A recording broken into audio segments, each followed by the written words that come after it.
It's Wednesday, June 12, 2024. I'm Albert Mohler, and this is The Briefing, a daily analysis of news and events from a Christian worldview. We need to take some time to think about moral change, how it takes place in our society. I think almost everyone listening to me is at least old enough to recognize some pattern of moral change.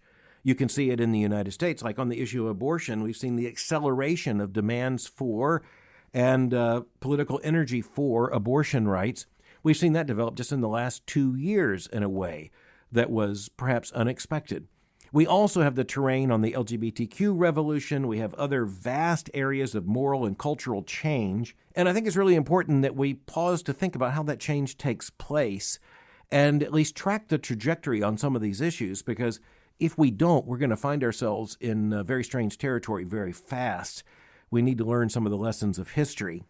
And we also need to understand how moral change is being championed and driven by some people today using arguments that we need to be able to recognize. So let's just think about that. Moral change takes place when it's measurable that people held one moral judgment at this point in history, and it's measurable that they hold a different moral judgment at a different point in history. Now, by the way, there are two ways to think about that. One is that you have different people at point one than you have at point two. The other is actually more troubling, and that is that you have the same people at point one and point two. So thinking about moral change is one thing to think about, say, 2 or 3 generations, where the person in the first generation and the person in, say, the fourth generation have a different moral understanding. That's one thing. But if you're talking about moral change in a small amount of time, a shorter amount of time, well, that's very different. And by the way, the greatest illustration of that I know in the United States is on 2 issues where you basically have the same people who change their mind on the question. That's the only logical conclusion you can come to looking at the numbers. And so the 2 issues are same-sex marriage and the legalization of marijuana. On both of those issues, over a very short amount of time, you had a flip. And interestingly, the numbers are just about the same on both of those issues on both ends. And so at one point, you had 70% of Americans who said they did not believe marijuana should be legalized in any form, and 30% who said they did. And then about 7 years later, about 70% of Americans at least say they believe that marijuana ought to be legal in some sense, in some context, for some use, and only 30% said no in no use. 70-30, flipped. The haunting thing is that the same thing is true for same-sex marriage. If you go back to the last decade, in a 7-year period, we went from 70% of Americans saying it should not be legal, with 30% saying it should be legal, to, in just a matter of time, 70% saying it should be legal and only 30% saying it shouldn't be legal. And when you're talking about 7 years, you're talking about the same generation. Clearly, there's some people who pass on the scene. There's some new babies, but they're not answering poll questions. You're talking about basically the same people drawn from the same sample. And the reason why people on both sides, both liberals and conservatives, aren't really arguing about these numbers is that on both ends of these issues, we can pretty much do the math, and we're pretty much agreed that's what the math looks like. So as you're thinking about that, we just need to recognize a lot had to happen in those 7 years, right? A lot had to happen. You had Hollywood messaging, you had political decisions, you had, and I go back to Hollywood, the media tidal wave on this issue, I think in retrospect we can now see was just tremendously effective. And this is where you also understand that, for instance, just to take one form of art, let's just take a movie. Movie's a massive narrative depiction, and it includes so many different things. I mean, for one thing, I don't know if you ever went on a date or have ever been out, say, as a husband and a wife, when you have kissed each other and an orchestra has all of a sudden, as if from nowhere, started playing. No, that doesn't happen in your life. It does happen in the movie. And all of this is orchestrated, the narrative, the text, the dialogue, the visuals, the music. It's all calculated to bring about an emotional change. And here's something we as Christians need to understand. The liberalizing movement in this country, the progressivist ideologies, have often been wedded to incredible artistic ability and the power of the media in such a way that Americans were moved first at the emotional level. The rational just followed. Now, by the way, the Christian worldview tells us it's supposed to work the other way. We are to discipline our emotions. We're to discipline our feelings by the truth. But in a fallen world, I think we all recognize an awful lot of our neighbors, and a temptation that comes to every single one of us is that our emotions can have a powerful impact and influence on our beliefs. Now, there are policies on campus, the influence, by the way, of higher education, for that matter, the influence of liberal movements in the public schools. All of this basically conspired, not to mention advertising, also just huge. Advertising had a massive impact on bringing about this moral change. And you recognize in 7 years, you could have a 70-30 split flipped. But as you're looking at this, you also recognize one of the other tools that was used, one of the other weapons, we might even say, that was used in this cultural warfare was polling and surveys and statistics. We mentioned the 70-30 split. Well, how you frame those questions has a lot to do with how claims are made in the public. And I want to take us to another article, and this one's on the issue of same-sex marriage. It appeared just recently in the Los Angeles Times. It's by Kaplan. The headline of the article is, quote, "What 20 years of data tell us about same-sex marriage?"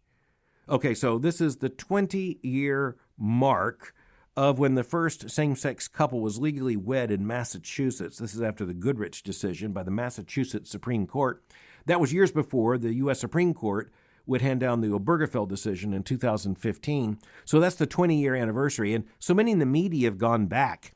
I mentioned already that USA Today ran a really important article, very revealing, with the headline, "Millennials Reflect on 20 Years in Same-Sex Marriage," in which they pointed out that those who are now young adults have never known a time when same-sex marriage wasn't legal somewhere. And, of course, after 2015 in all 50 states by the Supreme Court. But going back to this article in the Los Angeles Times, what it promises is what 20 years of data tell us about same-sex marriage. Now, one of the first things I want to say is that the article doesn't deliver on answering that question. It doesn't really tell us much about same-sex marriage. Nonetheless, the article begins by telling us that there was opposition to same-sex marriage going back 20 years ago. Quote, "Much of that opposition was fueled by fears that expanding the definition of marriage beyond the traditional union of a man and a woman would undermine the institution and be destabilizing to families." Listen to this, quote, "Researchers at the Rand Corporation decided to find out if those predictions turned out to be true." Okay, interesting setup here. So you have a major think tank, in this case the Rand Corporation, that has decided to find out if the negative impacts on marriage and the society held true on the 20th anniversary of same-sex marriage in Massachusetts. Quote, "A team from the Santa Monica-based think tank spent a year poring over the data. The result is a 186-page report that should be reassuring to supporters of marriage equality," end quote. Now, I'll just state, and I really mean this, I think had the data as assembled by this think tank come to a different conclusion, I don't think we'd ever know about it. There wouldn't be a news story about it. But the way culture works, this is a news story telling us, hey, we got numbers now. We got research showing that the bad things that conservatives said would happen if same-sex marriage were approved, they haven't happened. Benjamin Carney, who is an adjunct behavioral scientist at Rand, according to the Times, the LA Times, tells us, quote, "If there were negative consequences in the last 20 years of the decision to legalize marriage for same-sex couples, no one has yet been able to measure them," end quote. Now, I just want to pause for a moment. Fast forward for a minute. This is where Christians understand that our concern doesn't begin and end with social science. It doesn't begin and end with the white paper from a think tank. The moral damage, the cultural damage, the family damage we're talking about is not something that the Rand Corporation is necessarily going to be able to find in a 20-year retrospective, in which case, by the way, in the beginning, the numbers were so small anyway. We're talking about damage to society in destabilizing its most basic institution. You get what you look for when it comes to looking for numbers. I'm not surprised that the Rand Corporation came back with this kind of report, all 186 pages of it. I can just say, we need as Christians to recognize the questions asked by Rand, they're not the same questions we would ask. Okay, the article asked, does marriage make people better off? And Carney summarizes it by saying, on average, yes. Quote, "People who are married experience fewer health problems, they live years longer, they make more money, and they accumulate more wealth than people who marry and divorce who don't marry at all. Increased psychological health, other things mentioned." Quote, listen to this. "Unhappy marriage is very, very harmful, but most people who are married are happy. That's why they stay married," end quote. Now, that's one of the examples of the kind of language that's used in so much of this reporting, which just says, hey, this is obvious. You should obviously know this. But as you look at that, you recognize there's no real data that's indicated there about same-sex marriage. It's just telling us that marriage comes with benefits. Christians knew that already. And we shouldn't be surprised that to some extent, for some time, pseudo-marriage or even false marriage brings certain benefits. But what's not documented here is the fact that same-sex marriage hasn't worked out like the same-sex marriage movement uniformly hoped. For one thing, marriage among LGBTQ people is often not defined, even in moral terms, the same way it's defined, say, by Christians or by traditional heterosexual couples in terms of sexual exclusivity and other issues. Another telling thing comes with this statement. The question, what did you find? The scholar said, quote, we found 96 studies across a range of disciplines. Some are in economics, some are in psychology, some are in medicine, some are in public health. Another researcher said, quote, we wanted it to be research that actually measured something. There were a number of more qualitative or theoretical or legal arguments that we excluded, end quote. Oh, that's very telling. So they wanted numbers that told them something. They excluded, quote, more qualitative or theoretical or legal arguments, end quote. That's excluding a lot. That's where Christians need to recognize this is like blowing a hole in the bottom of your boat. By the time you get to the end of this LA Times article, there's something else that's really interesting. The question came, why has same-sex marriage helped at least many same-sex couples in terms of what's being measured by this report? And the scholar responded by saying, quote, the mechanisms for mental health have been described by minority stress theory. Living in a society that is constantly sending you a message that you are less worthy of equal treatment is stressful, partly because it leads to discrimination. Being the target of discrimination is stressful, and that stress has real mental and physical consequences, end quote. So what's being said here is that the development of same-sex marriage changed the fact that so many LGBTQ people or couples felt themselves to be troubled by minority stress theory. Now that they are able to get married, that minority stress theory, according to this argument, has been reduced. Well, I look at that and I just have to ask, I wonder if it really has had that effect. I don't think, by the way, they're able to cite any numbers in their numbers consciousness to actually prove that. But, in moral terms, it does strike me. I wonder, this is clearly a desire for legitimation. It's a desire for normalization of same-sex relationships. I have to wonder if that's actually delivering on what they had hoped for. And I have to think, at least in one very clear way, it's demonstrable that's probably not working out as is claimed. And that is the fact that even when you look at this article, you look at the headline, you look at the study, you look at even the attempt to celebrate same-sex marriage, you know what they're talking about here? It's same-sex marriage. They're not just saying marriage as if everyone knows that also includes same-sex marriage. No, they're talking about same-sex marriage. The fact that that is, to use the language of some, a thing, that tells you that it's actually probably a bigger thing than they recognize. Christians also recognize it's a bigger thing than even many Christians seem to understand. But next we're going to shift to a prior question. So as you look at moral change in the United States, you don't start with LGBTQ issues. Frankly, you're going to have to decide to start somewhere. And I think when you look at the revolution, the sexual revolution, the moral revolution, the revolution in family life that has taken place at the end of the 20th century and the beginning of the 21st century, one very important place to start is with the issue of divorce. Now, when I talk about this in an historical explanation, I don't usually start with divorce. I usually start with birth control, because the sexual revolution was only possible because of the development at about the midpoint of the 20th century of what can be called effective birth control. And obviously, I have huge moral concerns about that entire enterprise. But the point is that so long as being involved in a sexual relationship meant having babies, there were certain limitations upon the sexual revolution. The advent of the birth control revolution was an opportunity to escape that moral boundary, and it was taken by many. So the birth control revolution, we'll talk about that another time. Right now, we're going to talk about the second big revolution, which was the divorce revolution. So you really can't have the modern revolutions, LGBTQ, any number of other forms of expressive individualism.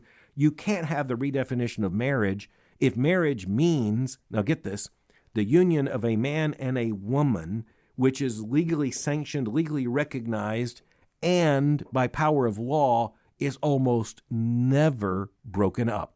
In other words, if marriage is not only the union of a man and a woman and nothing else, and it is to last until at least one of the spouses dies, and nothing else, then when divorce is very difficult to get, you know what? A sexual revolution's pretty hard to push. So as you look at the giant revolution that reshaped our society, reshaped marriage, has been reshaping the family, and we have so many concerns about that, it's important to go back and say, well, how in the world did that happen? You look at the birth control revolution, we can pretty well track how that happened, how it happened in terms of technology, how it happened in terms of law, Supreme Court decisions, for example. Similarly, on the issue of divorce, we have to look at the fact that there was an historical story behind all this. Now, by the way, the story legally on same-sex marriage is not primarily a federal story. It's not primarily told by going to the Supreme Court of the United States, as it was on birth control or on abortion. No, in this case, it means going particularly to the states, going to state legislatures and looking to governors. So, okay, where are we headed with this? Well, we are headed into a bit of an awkward conversation about how so-called no-fault divorce came into American law. And it's because one of the great heroes of the conservative movement in the United States, that is President Ronald Reagan, when he was governor of California, signed the first big no-fault divorce law in American history. He thought he was doing a good thing. I think it was a very bad thing. He thought he was doing something that would lead to increased human happiness and decreased human tragedy. I think it did exactly the opposite. I think predictably we can understand that what Ronald Reagan did as governor of California, which frankly wasn't even controversial basically in California at the time, it led to other moral results that have led to basically cultural and moral disaster. But even if the LA Times was telling us about that research on same-sex marriage, it comes back on a different issue in a different article to tell us about the history of no-fault divorce and to take it right to their own state, California, and right to then Governor Ronald Reagan. And they tell the story, and the story they tell is of an attempt to humanize divorce.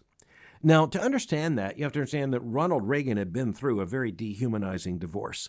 He had been married first to Jane Wyman, a very famous actress, and at one point her career was doing better than his, and he became very involved in conservative politics, and she was disinterested. He was looking at political ambitions. She was not looking at those ambitions, and she initiated the divorce. But in order for the divorce to be granted, one of the parties had to be found guilty of infidelity or some other horrifying wrong as a legal cause, and that meant the only way to get divorce before no-fault divorce was through divorce law that had to find a fault. One of the two spouses had to be found guilty of violating the marital covenant before a divorce of the marriage would be granted, which is also morally interesting, isn't it? It's interesting that the states felt that it was their responsibility. We're not talking about ancient history here. We're talking about the early 1970s. We're talking about the states believing that their responsibility was to recognize marriage as something that existed prior to the state. And that's why the fault divorce laws, or the traditional divorce laws, meant that someone had to prove that the marriage had been morally dissolved. What the state was doing was actually just recognizing that. That's very significant. It tells us how fast the secularizing of our culture has taken place. The article by Patt Morrison at the LA Times just brings up some things that are really dark parts of the marriage and divorce picture going back in American history, even going back in the history of California's no-fault divorce law. For example, there was an entire industry of people who played the part of paramours or the partners in adulterous relationships in order to provide an opportunity for someone to take a picture so that it could be taken into court. In other words, the two spouses who might agree to divorce had to agree which one of them was going to be photographed with someone else in a motel room or something in order to try to prove without refutation that the divorce was irretrievably harmed and thus maritally non-existent. As you look at this, you recognize it's a very perverse culture. You know about the power of sin? The power of sin to create a market of people who are selling their services. One woman is documented as showing up in numerous divorces as the woman she simply posed in a hotel room with someone in order for a photograph to be taken. You have to have the photographer there by contract. An appointment has to be made. What a dark picture, again, pun intended, you get out of that. A few days after Labor Day in 1969, Governor Ronald Reagan signed the nation's first no-fault law into effect. Then Governor Reagan said this, quote, "I believe it is a step towards removing the acrimony and bitterness between a couple that is harmful not only to their children, but also to society as a whole." The governor went on to say that he recognized divorce as a tragic thing, but he said that no-fault divorce would, quote, "do much to remove the sideshow elements in many divorce cases, end quote. Well, my previous explanation even of someone selling her services for a photograph to be used in court, that's a part of what Governor Reagan was talking about, the sideshow elements in many divorce cases. But this article in the Los Angeles Times is actually it's brought about by the fact that you have the current Speaker of the United States House of Representatives, Mike Johnson, who's dared to violate the new moral code by saying that, no-fault divorce might not be a good idea. By the way, he's absolutely right. It's not a good idea. But here's the LA Times and others saying, no-fault divorce is now so much a part of our culture, it's ridiculous to say it might not be a good idea. Do we want to go back to those bad old days when one party had to be found guilty of violating the marital covenant in order for a divorce to be granted? You look at this and you recognize, just to state the obvious, if you put the Speaker of the House and the worldview represented by this article side by side, they inhabit two very different moral worlds. They represent two very different worldviews. Again, important thing for us to recognize. But I've got to get to this sentence in the article before leaving this issue. It's in the LA Times. It states this, quote, "What changed at about the same time No Fault began was that a couple of decades of legal and cultural shifts, which many conservatives deplore, began making life different, larger, and better for married and unmarried women," end quote. No, we're back to that progressivist understanding of history where things are just getting more and more liberal all the time, and as they get more and more liberal, they're just getting better and better for everybody. The point I want to make is that not only is that powerful, it's untrue, but I think the left honestly believes it. I mean, they call themselves progressives for a reason. They see history moving forward as a progression. They think that it's following a direction that generally goes their way. In terms of philosophy, they're the representations of a newfangled Hegelianism in which something better is inevitably out before us in the unfolding of history. Oh, and by the way, the LA Times does acknowledge that there just might be a problem with all this, or at least no-fault divorce may have brought at least a couple of complications that aren't good for women. Listen to this, quote, "A weakness that emerged in no-fault, meaning no-fault divorce, is that fault-based divorces with evidence of abuse or adultery theoretically gave some power to the woman who is usually the injured party. One scholar cited on this said, quote, "Often alimony was awarded on the basis of that because typically the economically weaker party is going to be the most harmed by divorce," end quote. So in other words, it turns out that before no-fault divorce, it was the case that many women were put in a stronger position because it was clear the marital vows had been violated by their husbands at their expense and to their injury. But that then, in conclusion, leads us just to consider the moral disaster of calling something no-fault divorce. In a fallen world, divorce is going to be a mess any way you look at it. The dissolution of marriage is, as even one novelist noted, the breakdown of one civilization. You look at that, it's not going to come without great pain. It's not going to come without great cost.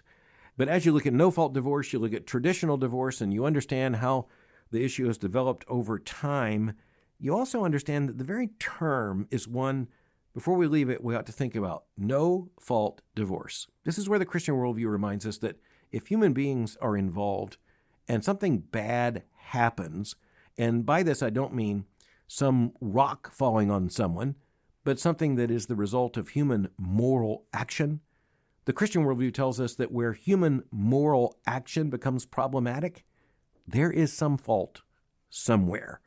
The very use of the term no fault is dressing up something in a way that any honest person needs to recognize is not true.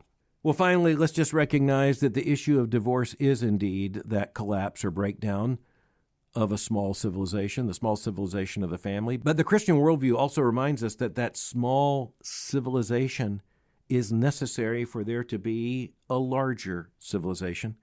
And so we don't disagree that marriage is a smaller civilization than, say, the United States of America, or of our state, or of our community, or of any other collective. We do understand that if marriage is weakened, everything beyond marriage is weakened. If the small civilization of marriage fractures, everything around it is going to fracture. We can also recognize, just as a final thought, that when you turn to sociology to tell you if what you're doing is right or wrong, you're not going to get any clear moral answer. What you're going to get is numbers. But we as Christians need to understand that our need is for something far greater than numbers. It is for an authoritative word. which means we need to know what God has said about these things. And when it comes to marriage, God made it, and He defined it. Meanwhile, let me ask, are you driving to Indianapolis for the Southern Baptist Convention? I'd like to invite you, if you are, to visit Southern Seminary and Boyce College here in Louisville, Kentucky on your way or as you travel home.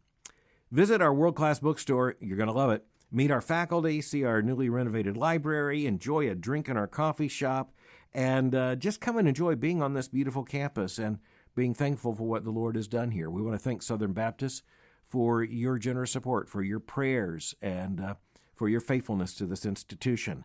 For details, and we'll also send you a free drink coupon, visit sbts.edu/roadtrip. That's simply sbts.edu/roadtrip. I hope to see you here. Thanks for listening to The Briefing. For more information, go to my website at albertmohler.com. You can follow me at Twitter or X by going to twitter.com/Albert Mohler. For information on the Southern Baptist Theological Seminary, go to sbts.edu. For information on Boyce College, just go to boycecollege.com. Today, I'm in Indianapolis, Indiana, for the meeting of the Southern Baptist Convention, and I'll meet you again tomorrow for The Briefing.